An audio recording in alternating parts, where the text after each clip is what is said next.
ഒന്നാമതായി കൃത്യസമയത്ത് ഭക്ഷണം ഉണ്ടായിരിക്കുന്നതാണ്. ആഴ്ചയിൽ 2 ദിവസം ഇറച്ചി ഉണ്ടായിരിക്കും. മാസത്തിൽ 1 യാത്ര എല്ലാവരെയും കൊണ്ട് പടവലത്ത് പോകും. വിഷു, ഓണം, ക്രിസ്മസ്, പെരുന്നാൾ തുടങ്ങിയ വിശേഷ ദിവസങ്ങളിൽ കുട്ടികൾക്ക് പുതിയ ഡ്രസ് വാങ്ങിക്കൊടുക്കും. മുതിർന്നവർക്കോ? നമുക്കാ ആലോചിക്കാം.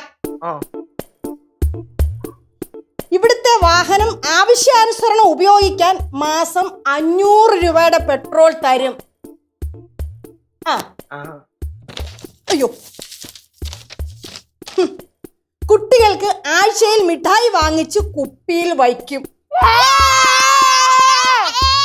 ഇത് പിള്ളേരെ കുപ്പിയിലാക്കുന്ന പരിപാടി. ഇത് ശരിയാവത്തില്ല കേട്ടോ. ഇത് ശരിയാകത്തില്ല കേട്ടോ.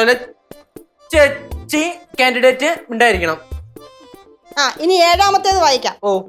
ചോദിക്കാതെയും പറയാതെയും ആർക്കും എവിടെ വേണമെങ്കിലും പോവാം. 10 മണിക്ക് മുൻപ് വീട്ടിൽ കയറിയാൽ മതി.